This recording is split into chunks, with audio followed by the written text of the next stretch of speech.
Hey folks, welcome back to my channel. I hope you all are having a wonderful day or evening.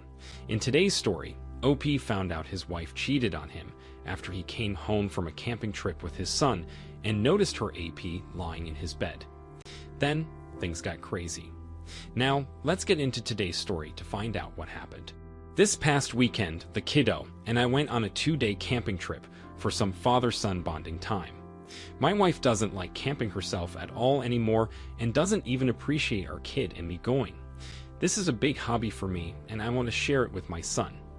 Usually we argue a lot about my trips, especially if I request to bring our child, but this time she was oddly cooperative about the whole thing but still insisted she wouldn't join us. I was surprised but didn't question anything because I was so excited that she was finally allowing us to go and I didn't want her to change her mind. I thought we had finally found a common ground and the arguments were ending. I was wrong.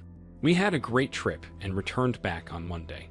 We expected to come home to an empty house as my wife should have been at her office for a few more hours. I walked the kid up to his room as he was exhausted and ready for a nap. Afterward, I walked into our bedroom to find a naked man in my bed. I recognized him as my wife's coworker, whom I have met numerous times at her work functions. At first, I was in disbelief and even wondered if I was in the right house.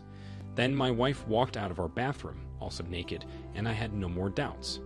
She looked petrified when she saw me. I have never been so angry.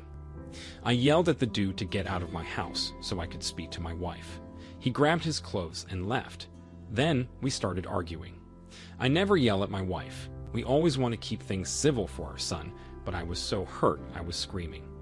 Then my wife decided to get defensive, and she said it was not her fault that I was barely around and camped so much, even though I hardly go on trips anymore because she doesn't like it. She said, "That's what drove me to do this, your neglect of this family." I was in tears at that point. I just don't understand how her cheating could be my fault. When I turned around to leave, my son was standing in the doorway, and I felt terrible for yelling. I quickly consoled him, but my wife snapped at me again, telling me to get my hands off him. Now, she won't speak to me and says I can't see my child until I apologize. Apologize for what? She said we could go on this trip. She planned to cheat, and that kills me. It makes me wonder if she has done this before. I'm stuck staying with my parents right now. I don't know what to do. I want to see my son. I'm worried I really scared my child, and of course, I would apologize to him, just not my wife, but maybe it is my fault. For the past week, I have been working with a lawyer to initiate the process of divorce and gain full custody of my son, with the exception of visitation for now until more is resolved. Things were awkward and tense for the first few days of my being back home, so my wife, using wife to keep things simple and identities private, decided to leave to stay with the guy I found naked with her. I'm disappointed at the example she's setting for our son, but this makes my decision to divorce even more concrete. I will continue to share as much as I can if that's what people would like, but of course, the court has its confidentialities that I must keep within its boundaries. Update. Last week, I received several texts from my ex saying she was pregnant with an unknown man's child. Obviously meaning she cheated with multiple other people before the one I found out about. She said she plans to keep the baby and start a family with her coworker. Other posts have context. She also mentioned that she wouldn't be fighting me for custody of our son. I told her I would be willing to split custody, or at least keep visitation rights for the sake of the kiddo, but she insisted she didn't care about that anymore. I am honestly in awe. I'm shocked she has given up on everything about the family we had, but I am most hurt for my son. At the end of the day, she isn't worth wasting any more of my energy on. I have been spending every moment I can with my kid, and will continue to do so. I'm starting to feel more like myself again, and I can't wait to get back into adventures in nature. Wow, OP, she deserves to never have her son speak to her. She might as well disown the poor child. What a selfish excuse for a human. She can't even give a proper reason for cheating. You need to file for full custody, as well as child support, so this monster of a woman can be away from your son for good. My thought would be that if you can afford it, have her sign away her rights as his parent and make sure she has no visitation rights. This ideally would mean she can't turn up X years from now and demand visitation. It should also mean if you remarry and you all agree, your son could be adopted without involving your ex. Getting child support, etc. is understandable if you need it and your ex has or will have any money. I presume you could have paperwork stating you have 100% physical custody and any visitation would be supervised as well as agreed on by both parties so you control it.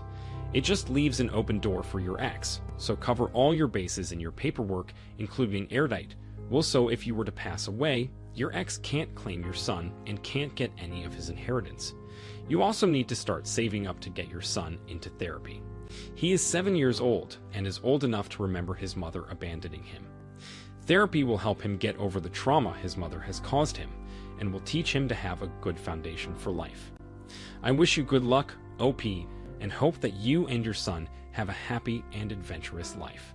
And I hope your ex has the life that she has earned. Now, let's get into today's second story. I just recently found out that my girlfriend of almost 7 years has been cheating on me for a few weeks now. My girlfriend and I have started dating since middle school, and we always talked about marrying each other and being the only ones for each other, but now I'm not so sure. I first knew something was up when I saw that she wouldn't stop texting one of her work friends. I asked her about the guy, and she told me that it was just some 30-year-old weirdo at work, and that they just get along really well, but I always knew something was up. A few weeks after, I had to pry out of her that the guy was making moves on her. She told me that he would constantly try to kiss her, but that she moved away every time. I wanted to believe and trust her, but I still had a strong feeling that something was up. Well, fast forward a few weeks, and I was at my girlfriend's place with her and some friends. She spontaneously decided that it was a good idea to go pick up grilled cheese, and she decided that so quickly that I didn't have time to go with her. She just left. An hour went by, and I started getting suspicious. I called her a few times, but she kept saying the line was long or that the train was crossing. She finally got home, and we all ate, and everyone passed out. I stayed up and checked her phone. I ended up reading a suspicious and vague text conversation that she and the guy were having that night around the time after she came back from getting the food. I was so worried you left so quickly. I was getting worried when you didn't pick up your phone. I felt like some messages were missing, so I kept reading their texts from the past few days. On her phone, I found that they texted a lot more than me and her text. They were staying up till as late as 7 a.m., texting every minute on multiple occasions. Eventually, I found a conversation where he said, "I love the way you close your eyes when you kiss me." This was all the proof I needed to confront her. I woke her up, it was 5 in the morning by then, and tried getting her to confess, but she wouldn't. She just kept lying right to my face. I really wanted to believe her, as this was the girl that I had loved for so many years, but how could I after reading the conversations she was having with him? The next morning, I talked to her about it again. She kept saying that he was crazy, and she had no idea what he was talking about. I said if he was crazy, then why didn't she text him right then and ask him why he said that? She said she would, but I felt so bad for stooping that low, so I said never mind. She kept trying to guilt me into admitting that I didn't trust her, and she kept telling me that I could trust her, so I tried to. Well, I spent that whole day alone and crying as she was at work. All I wanted to do was believe her, but I knew deep down that she had cheated on me. Later that night, while she was still at work, I went to her house and got her iPad. Since she has an iPhone, I knew that messages would sync onto her other devices, and I wanted to see if she really did delete messages with the guy. And guess what? She did. I read that she did, in fact, go to his house that night, and that they were all cuddled up and wrapped in each other's arms. I also read that she texted him, "Be prepared to lie for me. He wants me to ask you about why you said that you like kissing me." She tried so hard to cover up her tracks, but I was willing enough to stoop so low and read her messages on her iPad. I felt terrible for doing that, but it worked. I learned the truth. After I read all of that, I sent her pictures of the conversation, and she came home a little later, and we talked about it. The conversation was mostly me yelling at her, calling her names and such, and asking about everything they did. She claimed they never had sex or anything, and that they just made out a few times. I know she's lying about how many times.